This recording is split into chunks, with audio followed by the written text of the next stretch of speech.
Ya, Assalamualaikum warahmatullahi wabarakatuh. Kami dari kelompok 5 ingin mempresentasikan tentang sistem bahan bakar.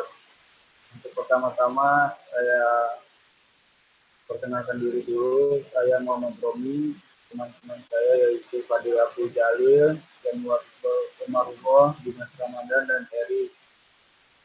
Untuk pertama yaitu saya akan membahas tentang sistem bahan bakar. Sistem bahan bakar yaitu dimulai dari fuel tank, yaitu tempat penyimpanan bahan bakar. Kemudian dialirkan menggunakan fuel pump, dipompa melalui pipa fuel line untuk menuju ke arah mesin, yaitu melalui pressure regulator, yaitu untuk mengetahui tekanan bahan bakar yang ditekan oleh pompa untuk menuju injektor. Sebelum ke injektor yaitu masuk ke delivery valve atau pencabangan bahan bakar ke beberapa injektor. Injektor itu berfungsi untuk mengkabutkan bahan bakar untuk melalui pembakaran pada ruang bakar. Terus ada fuel filter yaitu untuk mengembalikan dari bahan bakar yang tidak terpakai atau berlebih dikembalikan menuju fuel tank melalui return line. Slide selanjutnya. Nah, ini contoh sistem bahan bakar, yaitu gambarannya untuk menuju masuknya ke ruang bakar untuk melakukan pembakaran. Slide selanjutnya. Nah, ini contoh sistem bahan bakar yang menggunakan ECU. ECU itu berfungsi untuk mengatur besar kecilnya atau cepat lambatnya bahan bakar itu disemprotkan. Selanjutnya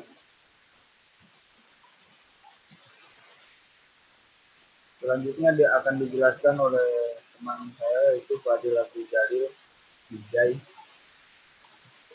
Silakan Fadil. Halo, untuk selanjutnya yaitu simultaneous injection atau bisa disebut juga dengan pola serentak atau simultan. Pada pola injeksi tipe serentak atau simultan ini, penginjeksian bahan bakar ke dalam ruang bakar dilakukan secara serentak atau bersama-sama dan terus-menerus oleh injektor pada semua silindernya. Penginjeksian pada pola serentak yang dilakukan sebanyak 2 kali dalam setiap siklus kerja engine-nya. Berikut adalah gambaran penginjeksian bahan bakar dengan menggunakan pola serentak. Seperti ini injeksi dan INT. Selanjutnya, dan yang kedua yaitu group injection atau bisa disebut juga dengan pola grup atau berpasangan. Pada pola injeksi tipe grup atau berpasangan ini, penginjeksian bahan bakar ke dalam ruang bakar yang dilakukan oleh injektor dilakukan dengan cara berpasangan atau grup dan bergantian dengan pasangan silinder yang lain. Pola penginjeksian bahan bakar dengan pola grup. Ada beberapa tipe yang digunakan pada mesin injeksi, antara lain pola penginjeksian 2 grup, pola penginjeksian 3 grup, dan pola penginjeksian 4 grup. Tergantung dari si pistonnya, ada berapa. Terus penginjeksian bahan bakar dengan pola penginjeksian 2 grup dilakukan 2 kali setiap satu siklus kerjanya. Berikut ini contohnya penggunaan pola injeksi 2 grup pada engine yang memiliki 6 silinder. Lalu selanjutnya independent group atau pola independen atau individual. Pada pola injeksi tipe independen atau individual ini, penginjeksian bahan bakar ke dalam ruang bakar dilakukan secara individual atau sendiri-sendiri pada masing-masing injektor sesuai dengan perintah dari ECU. Penginjeksian bahan bakar dilakukan pada saat akhir langkah buang sampai awal langkah hisap sesuai kontrol durasi penginjeksian yang dilakukan oleh ECU. Berikut adalah diagram penginjeksian dengan pola individual atau independen. Ya, selanjutnya pembagi. Pipa pembagi ini yaitu untuk membagi arah fuel line-nya ya. Jadi dari tadi dari pressure, dari tekanan sudah gitu dibagi ke setiap silinder. Nah, ini adalah timing dari setiap injektor ini nanti diatur oleh si diatur oleh ECU. Jadi pengkabutan ini tuh setiap silinder tuh diatur oleh ECU. Nah, masuk ke materi pompa bahan bakar. Pompa bahan bakar itu ada 2 tipe. Di antaranya ada in-tank type dan inline type. Nah, apa sih in-tank type tuh? Nah, in-tank type itu si pompa bahan bakarnya itu ada di dalam tangki. Jadi si pompanya itu disimpan di dalam. Jadi pompanya mulai dari filter nyedot ke sini langsung dialirkan langsung ke ke fuel line yang tadi. Jadi si in-tank type tuh posisinya ada di dalam. Sedangkan inline type posisinya dia di posisi tipenya itu beradanya terletak di antara sambungan sambungan antara fuel tank dan inline dengan pipanya itu dia berada di tengah-tengah. Jadi pompanya tuh mulai dari intake sini dan terus pompa. Nah, ada relief valve dan check valve. Relief valve terbuka bila tekanan bahan bakar yang dikeluarkan mencapai 3,5 sampai 6,0 kg cm persegi. Jadi relief valve ini mencegah naiknya tekanan bahan bakar dari batas yang telah ditentukan. Nah, ada check valve. Check valve ini tertutup bila pompa bahan bakar berhenti berfungsi untuk mempertahankan sisa tekanan dalam saluran BB bila mesin mati. Nah, relief valve ini tuh jadi dimulai dari relief valve ini dia mencegah untuk tidak tekanan berlebih, sedangkan check valve itu menjaga tekanan pada saat kondisi mesin mati. Nah, dari cara kerja pompa bahan bakar itu dimulai dari main relay, ignition switch dinyalain, terus fuel pump switch dia langsung menyalakan fuel pump. Nah, fuel pump ini tuh melewati si relay menghidupkan si fuel pump. Nah, ini ada pressure regulator. Pressure regulator itu mengatur tekanan bahan bakar yang ke injektor. Tekanan bahan bakar dari delivery pipe yang tadi delivery pipe menekan diafragma, membuka valve sehingga bahan bakar kembali ke tangki bahan bakar.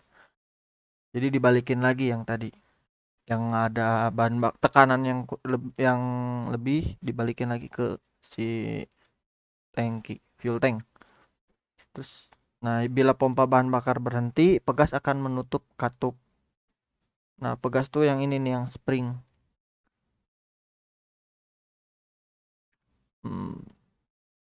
Nah, ini ada grafik pressure regulator.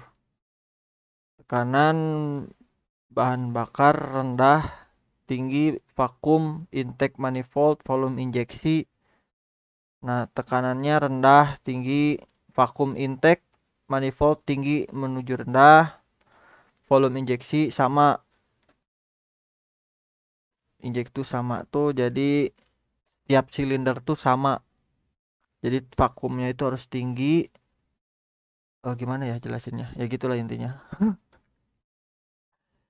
Pulsation damper. Nah, tekanan bahan bakar dipertahankan 2,5 kg per cm persegi atau 2,9 kg cm persegi. Nah, pulsation damper ini untuk menyerap variasi tekanan dikarenakan injeksi. Nah, ini ada contoh eh macam-macam contoh salah satu dari injektor. Nah, ada beberapa tipe injektor dimulai dari pintle type, hole type. Hole type itu ada 3, ND, Aisan, dan Aisan lagi. Itu cuman bedanya posisi dan apa namanya ya? Tipe hole-nya yang berbeda tuh. Nah, ini macam-macam dari merek. Ada Bosch, Denso, Siemens, sama Delphi. Ada satu mata banyak, itu tuh hole-nya. Hole-nya ada beberapa. Tuh, contohnya satu mata dari Mitsubishi dan Gun GTI, BMW M20, M40. Mata banyak, biasanya Lancer dan Pajero. Nah, ada nozzle. Nozzle-nya itu berbentuk miring, jadi ada 2 posisinya, semprotan bercabang. Ini biasanya untuk 4 katup. Jadi yang satu ke kiri, yang satu ke kanan. Nah, ini sama nih. Nah, ini ada tanda pemasangan. Tanda pemasangannya itu ada garis yang sama. Itu posisinya kalau misalkan di garis yang sama, itu berarti pemasangan si nozzle-nya udah bener si injektornya. Jadi tidak akan ada kebalik kurang pas atau apa. Jadi sudah ada indikator ini tuh eh bener masangnya. Nah, ini ada pemasangan. Mau dijelaskan oleh siapa ini pemasangan? Kurang dinya. Nah, ini ada pemasangannya yang bener tuh eh si apa? Si O-ring tuh ada di sini nih. Jadi harus ada O-ring, kalau enggak ya bocor. Kayak gini nih yang di bawah. Ntar saya pakai pointer. O-ring, lihat O-ring di sini. Nah, posisinya di sini nah. Dia vakum. Walaupun ada O-ring juga, posisinya miring, tetap aja ada kebocoran lewat sini. Apalagi ini, O-ringnya hancur. Jadi pasti nggak akan nyala mesin.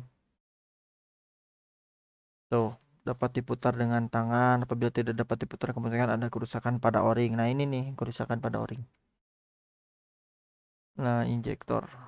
Sama aja ya, gitu. Oke, dijelaskan ini injektor. Silakan, usaha.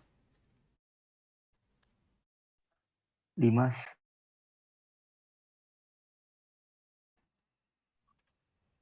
Baik, yang selanjutnya ada injektor. Injektor merupakan nozzle elektromagnet yang akan menginjeksi bahan bakar sesuai sinyal dari ECU. Injektor dipasang melalui insulator pada intake manifold atau kepala silinder dan dijamin delivery pipe. Lalu selanjutnya ada cara kerja injektor. Bila sinyal dari ECU diterima oleh coil solenoid, plunger akan tertarik melawan tegangan pegas sehingga needle valve akan terbuka. Lalu volume injeksi tentang lamanya sinyal karena langkah needle valve tetap.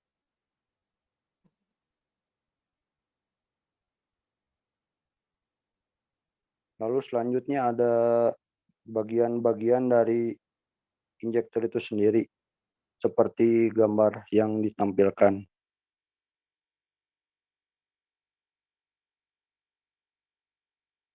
Lalu selanjutnya ada penyemprotan injektor.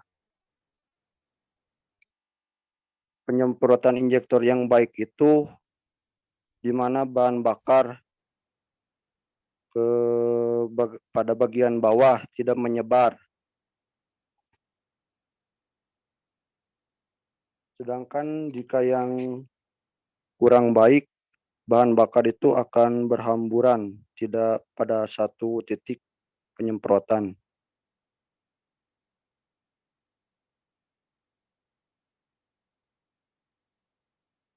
Ini sama seperti yang barusan.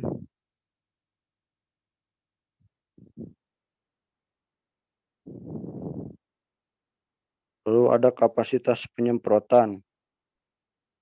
Kapasitas penyemprotan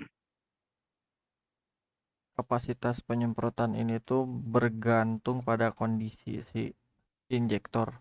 Injektornya yang makin boros atau irit atau tekanan yang nggak sama, itu pasti ada perbedaan di antara masing-masing silinder.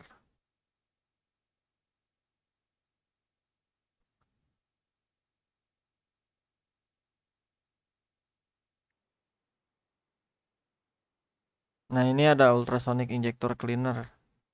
Ini untuk membersihkan sisa-sisa kerak-kerak yang ada di injektor. Ini lebih efektif dibanding yang ada semprotan yang pakai injektor cleaner itu.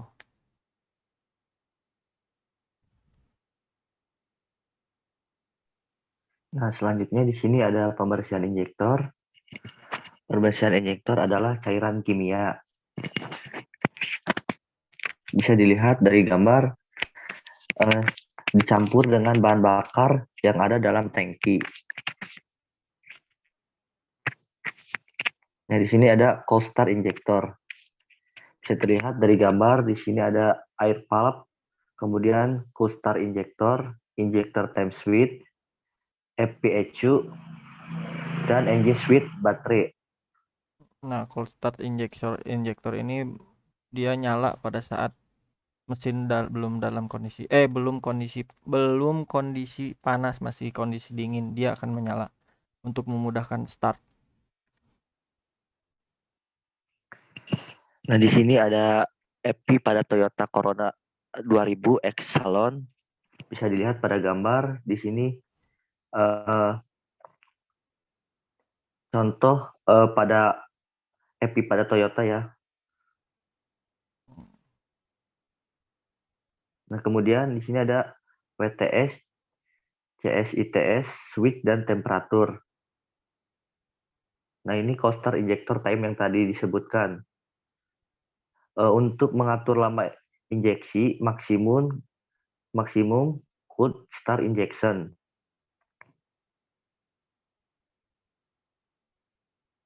Nah, udah. Mungkin untuk materi cold start injection cold start apa tadi judul tuh? FI sistem kerja ya? Non sih tadi teh. Judulnya teh sistem bahan bakar, electric fuel injection sistem bahan bakar. Nah, selanjutnya yaitu apa sih? Selanjutnya mekanisme katup kan? Ya kan? Yaitu membahas tentang mekanisme katup.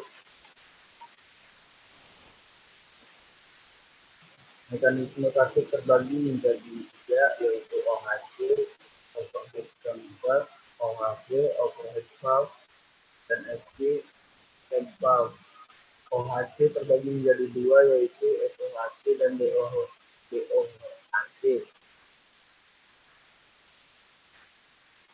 Overhead chamber tergambar pada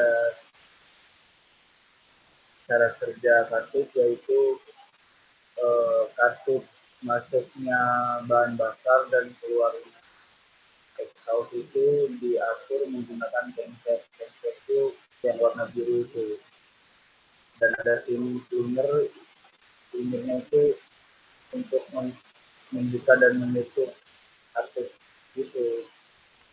Nah, ini overhead camshaft itu camshaftnya berada pada di atas dan disambung oleh si timing belt yang terhubung langsung dengan crankshaft timing pulley. Nah, seperti itu. Mungkin ini jelaskan. Nah, ini ada overhead valve. Nah, kalau overhead valve itu si noken asnya atau camshaftnya apa namanya, camshaft ya? Ya, camshaft berada di tengah-tengah seperti Toyota Kijang yang berada di kampus. Nah, itu pakainya overhead valve. Jadi si noken asnya itu tidak berada di atas ini, melainkan di bawah melalui si batang penekan ini. Selanjutnya ada side valve, sama aja, cuman posisinya si katupnya ada di samping, tidak ada di atas, tapi di samping. Nah, ada mekanisme penggerak katup diantaranya timing gear, timing chain, ada timing belt. Tergantung si jenis mesinnya. Ada yang timing gear, ada yang timing chain, dan ada timing belt. Kalau misalkan yang di kampus itu tidak ada timing gear. Pakainya timing gear. Tapi posisinya overhead valve. Nah, ini timing gear.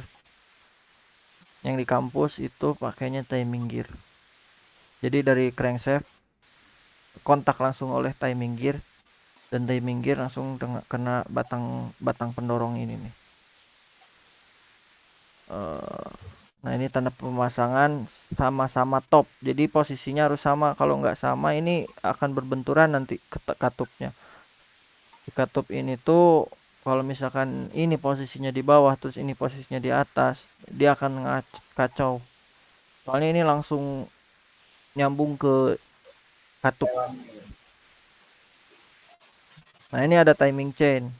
Berbeda dengan tadi timing gear, posisinya dia kontak langsung dengan ini lagi. Nah, cuman ini posisinya si noken asnya ada di atas. Makanya dibutuhkan ada timing chain. Nah, adapun selain timing chain ini ada timing belt. Timing belt nanti mungkin jelasin lagi. Sekarang ada tanda pemasangan dari timing chain. Sama kayak tadi timing gear, cuman timing chain ini ditandainya di si sprocketnya. Rantai dari rantai dengan si gearnya. Ada tanda sama titik dan di rantainya ditandain juga. Begitupun yang di bawah harus sama. Kalau tidak ya rusak mesinnya, bukan malah benar. Nah, ini titik mati bawah, titik mati atas harus saling sama, kalau ini kan saling mengisi nih. Kalau ini ada dua, nah dia harus posisi di tengah. Ini ada dua, harus posisi di tengah. Ini juga sama. Ini harus di dial namanya. Nyari posisi yang sama. Nggak boleh sembarang orang yang bisa. Jangan asal pasangan, ntar rusak. Mungkin seperti ini sama. Nih, nah ini yang tadi ada timing belt. Sama aja konsepnya timing chain sama timing belt, cuman bedanya itu dari bahan. Yang tadi ini bahannya dari besi, sedangkan ini dari karet. Jadi lebih ke bobot, pasti lebih lebih gampang teh apa ya bahasanya? Lebih ringan. Ya. Nah, ini jelasin aja langsung. Romi, silakan. Ini resiko jika kan namanya kan kalau belt itu kan gampang rusak ya. Maka ini juga tidak lama gitu. Jika belt tidak diganti, belt yang buruk itu kendaraan bakalan mogok. Salah satunya ciri-cirinya itu terjadi keretakan pada belt, yaitu perbedaan antara yang baru dan yang sudah memang harus diganti. Ada keretakan pada belt ini. Untuk mengatasi breakdown ya diganti. Ayo, iya, Padil. Timing belt menjadi terkikis atau Padil. valve timing terganggu, akhirnya mesin mogok dan tidak dapat start kembali. Ada beberapa mesin, katup dan piston akan saling berbenturan dan mengakibatkan kerusakan. Mesin perlu di overhaul. Nah ini bagian khusus atau terkikis sudah walaupun berputar tapi tidak tidak membawa putaran yang sesuai, tidak habis lagi, sehingga bakalan nggak akan teratur antara putaran crankshaft dan putaran rotasi itunya. Selanjutnya, ini Fadil, komponen-komponen jelasin timing pakai belt Fadil. akan dijelaskan oleh Fadil. Silakan Fadil Abdul Jalil. Fadil Abdul Jalil, silakan. Ya, selanjutnya yaitu komponen timing kabel. Berbeda dengan timing kabel menggunakan belt atau sabuk karet untuk menggerakkan timing dari mesin. Hal tersebut menjadikan timing belt mempunyai kelebihan suara mesin menjadi lebih halus serta mesin menjadi lebih simpel dan ringan. Sedangkan kekurangannya adalah timing belt memerlukan perawatan secara rutin dengan melakukan penggantian komponen belt setiap kurang dari lebih 4.500 km. Contoh mobil yang menggunakan timing belt adalah Opel Blazer, Chevrolet Sapista, dan Toyota Innova diesel. Prosedur pemasangan camshaft fully yaitu pasangkan dan tepatkan tandanya seperti tanda yang sudah ada di fully-nya yang bergaris gerigi, ya kan, elegant stamped mark with indicator. Selanjutnya. Dan yang kedua yaitu pasangkan crankshaft fully dan flank fully convex side saling bertolak belakang, seperti convex side gitu kan, saling bertolak belakang, saling beda gitu dari ini. Terus faces towards crankshaft yang emang si crankshaft ini menghadap ke depan. Selanjutnya. Dan yang ketiga yaitu pasangkan timing belt, dipasangkan dengan indikator yang sudah ada petunjuknya, line stamped mark with indicator. Dan yang keempat yaitu pasang tensioner gitu kan. Pasang tensioner itu yang di tengah-tengah yang ini. Terus yang line up, nah itu. Terus line up stamped mark with indicator yaitu pasang pegas penegang dan ditegangkan gitu, seperti kunci, ada kuncinya. Terus yang keenam, periksa pada sisi bebas timing belt seperti tidak kendor dan tidak terlalu kencang.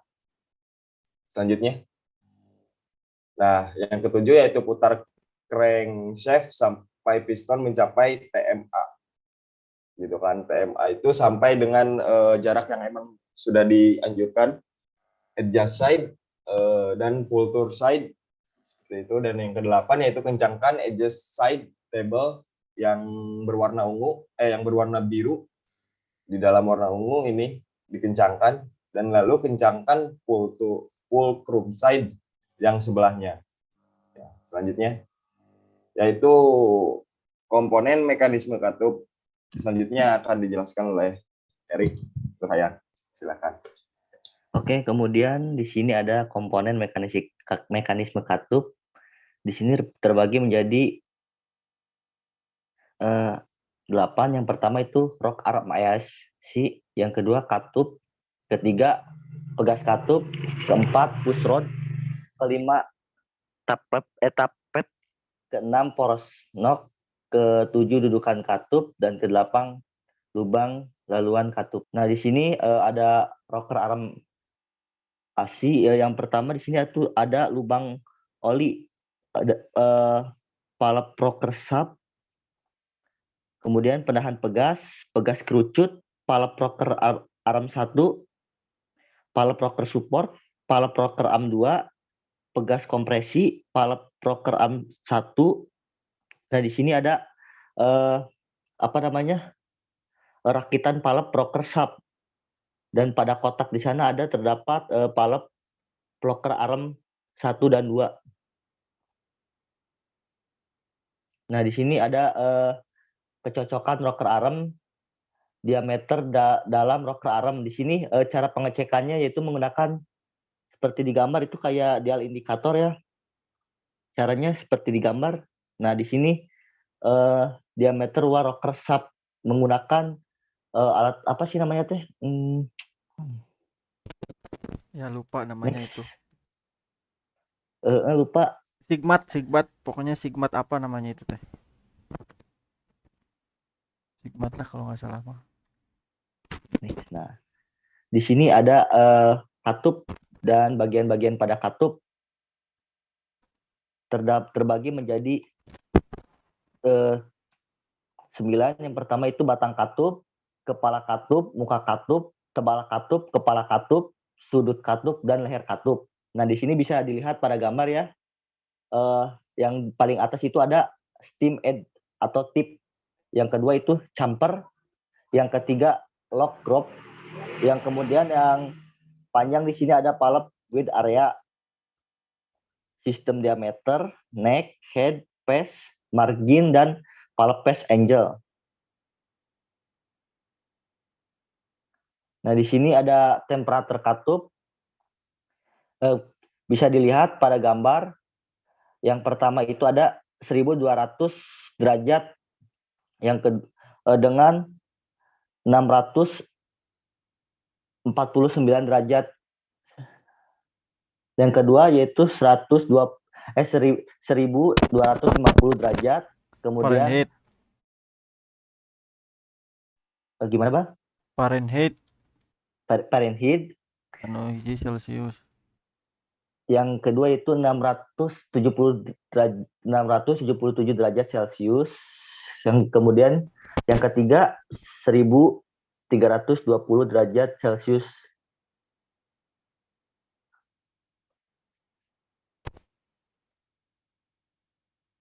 Di sini selanjutnya itu pendingin katup akan dijelaskan oleh Dimas Ramadan. Baik, selanjutnya yaitu pendinginan katup. Pendinginan katup itu, si panas itu ditransfer oleh katup menuju ke bagian guide.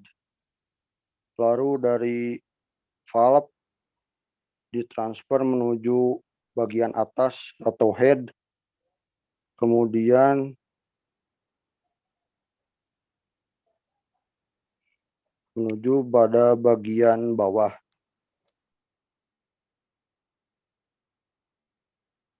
Selanjutnya yaitu katup dengan sodium. Sodium akan mencair pada suhu yaitu 110 derajat Celcius. Selanjutnya ada exhaust valve. Exhaust valve ini terbagi menjadi 3 jika dilihat dari materialnya. Pada bagian atas yaitu dari hard alloy tip, yang bagian tengah dari plat kromium, sedangkan yang bagian bawah dari material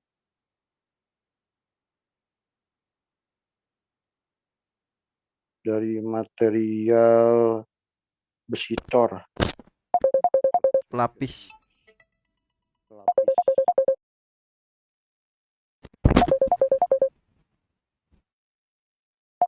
Kemudian ada ukuran kepala katup. Pada bagian intake, diameter kepala katup lebih besar, lebih lebar dan tipis. Sedangkan pada bagian exhaust, diameter kepala katup lebih kecil, akan tetapi lebih tebal.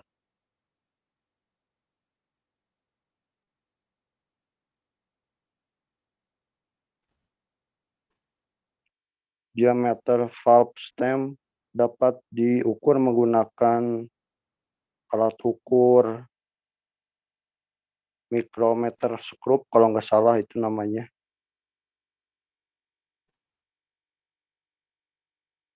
Panjang katup dan tebal margin.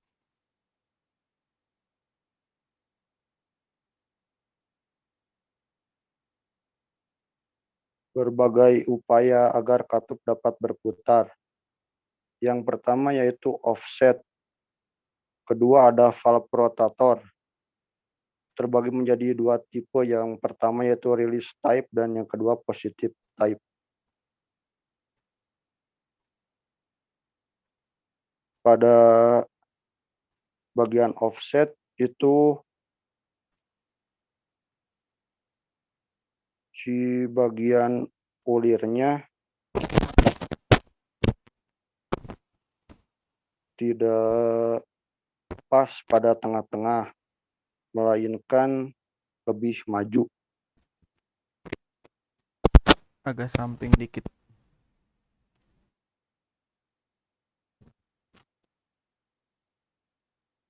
Lalu ada release type. Release type terbagi menjadi beberapa bagian. Yang pertama ada valve guide, yang kedua ada valve spring, lalu ada bagian valve-nya. Selanjutnya ada retainer lock, type cup, spring cup, tappet, dan built-in clearance.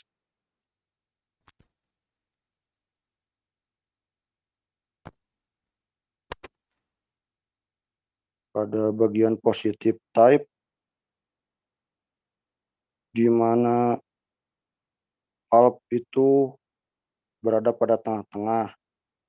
Di bagian sampingnya terdapat valve keepers. Lalu ada rotator body, coil spring, flat spring, retainer, dan valve spring juga. Nah, ini ada kondisi-kondisi valve close, valve open, dan valve close lagi. Posisinya seperti ini, seperti gambar. Nah, ini ada pegas katup, uneven pitch spring, symmetrical. Dia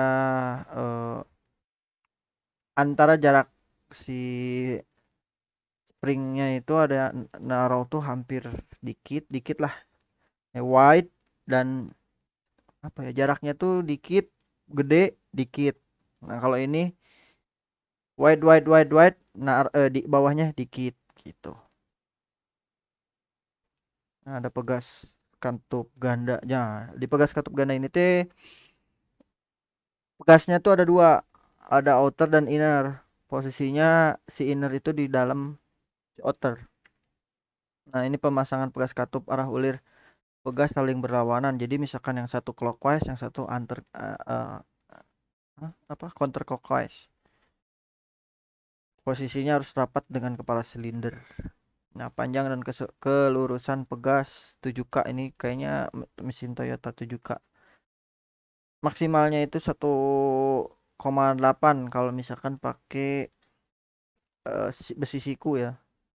Terus panjang kalau pakai Sigma 46,5 panjang total si springnya. Nah, tegangan pegas Nissan J13, valve open, outernya meter, satuannya milimeter per kilo ya. 30,7 per 47,8. Jadi misalkan diameter dalam 30,7 dan diameter spring luar 47,8. Nah, sedangkan yang innernya 28,7 per 21,3. Valve open ini kan ada 4 tuh. Valve close-nya itu ada outernya 30,7 atau 47,8 dan innernya 28,7 atau 21,3. Nah, ini ada pengunci katup. Pengunci katup itu kayak cincin gitu, supaya si katupnya tidak loncat-loncat. Ada single groove. Single groove-nya ada posisi bentuknya beda. Ada horseshoe. Horseshoe itu seperti tapal kuda. Nah, ini ada two groove. Two groove itu ada selokannya teh ada dua. Nih contohnya ini nih. Ini 1, 2. Nah, itu ada two groove. Ini ada 3, 1, 2, 3. Ada 4, 1, 2, 3, 4. Nah, ini posisi pengunci katupnya tuh ada macam-macam. Misalkan ini drill, itu di bore posisinya. Terus ada yang slot. Slot itu pakai spi. Ada juga yang kayak simple ulir. Threaded tuh oli ulir. Nah, ini ada di tab. Tab itu kondisinya pas, ngepas. Posisi ini, tapi ininya tuh ngepas, ngeklik. Bevel kayak cekungan gitu. Ada mushroom seperti jamur. Kalau mushroom, bukan wali kelas. Dudukan katup. Romi, dudukan katup Mi.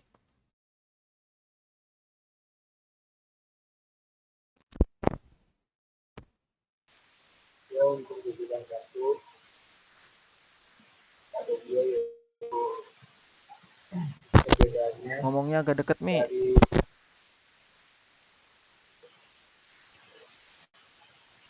untuk dudukan katup sendiri ada dua macam, yaitu terdapat perbedaannya ada di long stroke, fast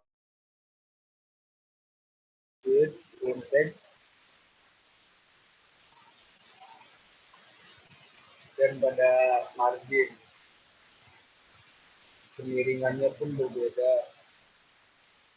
dari silinder headnya juga berbeda.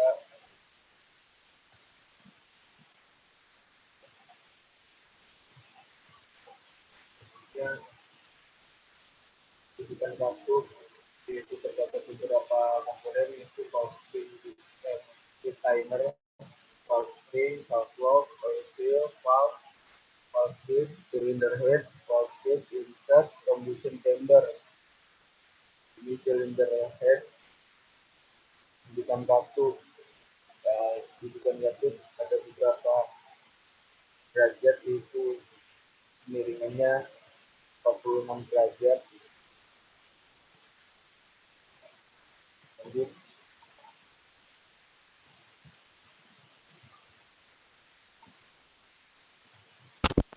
Ini ada interference. Interference itu dudukan antara valve dengan apa namanya? Dudukan si valve-nya. Antara valve dengan dudukan si valve. Sisi angle-nya seperti ini. Lebar dudukan katup. Nah, ini nih. Ada yang posisinya terlalu lebar. Jadi terlalu ini, nah. Ada yang makin gini, tergantung si tipe-tipenya ya, tipe-tipe si dudukan katupnya.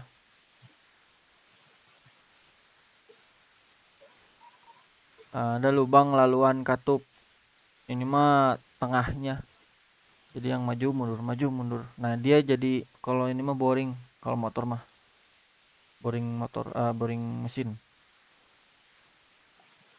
Melepas bos katup. Oh, bosnya itu berarti harus dimemuaikan dulu supaya gampang ngebukanya. Oh, ini mah tata cara ngeluarin bos klep. Fadil?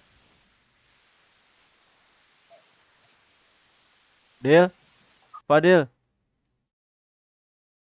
Yuk, masuk. Tata cara melepas bos katup. Bentar.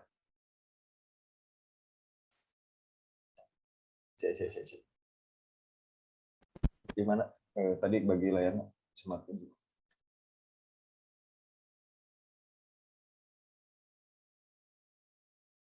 Nah, ya, jadi yang pertama dulu tadi barusan tata cara melepas bos katup, yaitu yang pertama panaskan kepala silinder hingga 8 derajat Celcius sampai dengan 100 derajat Celcius, dipanaskan dulu. Lalu selanjutnya yang kedua yaitu keluarkan bos klep ke arah ruang bakar, dan yang kedua ukur diameter dalam lubang bos klep, diukur diameter yang sudah ditentukan. Lalu selanjutnya dan yang kedua yang ketiga yaitu pasangkan bos klep dengan STT atau skrup, ya kan, dan dipalu sebesar berdiameter 13,1 mm 12,7 sampai dengan 13,1 mm. Dan yang keempat yaitu haluskan bos klep dengan primer dengan cara diputar. Lalu upaya mengurangi gesekan antara nok dengan tevet dengan cara yaitu offset, yang kedua tirus pada nok, yang ketiga roda, dan yang keempat roller. Dan ya selanjutnya valve lifter atau tevet nok yaitu ditiriskan dan setipis mungkin si noknya, ya kan, terus si offsetnya lalu dimasukkan. Lalu selanjutnya Yang ketiga yaitu push rod with surface light body sama cam love roller juga dipasangkan dengan roda. Lalu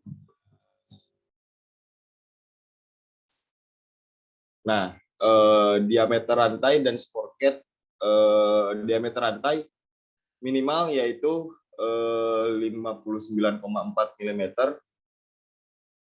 diukur dengan jangka sorong, dan sprocket yaitu minimal 113,8 mm dan diukur juga dengan jangka sorong.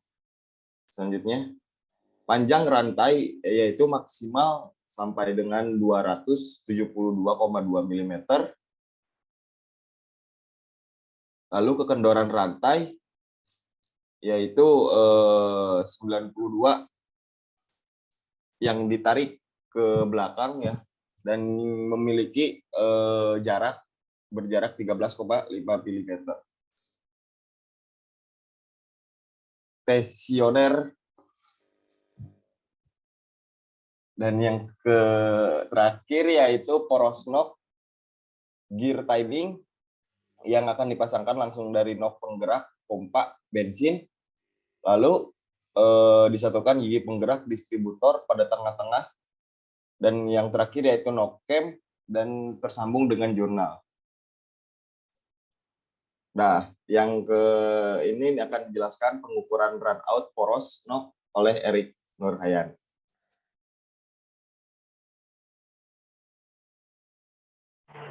Baik, selanjutnya di sini ada pengukuran run out poros dan knock. Di sini proses pengukurannya menggunakan dial indikator dengan ukuran maksimal yaitu 0,06 mm. Next. Nah, diameter dan tinggi knock di sini menggunakan alat ukur apa tadi Mas? Lupa lagi. Micrometer screw.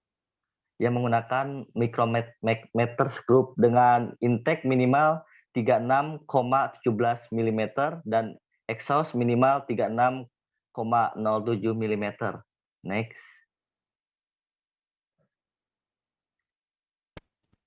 Oke, udah.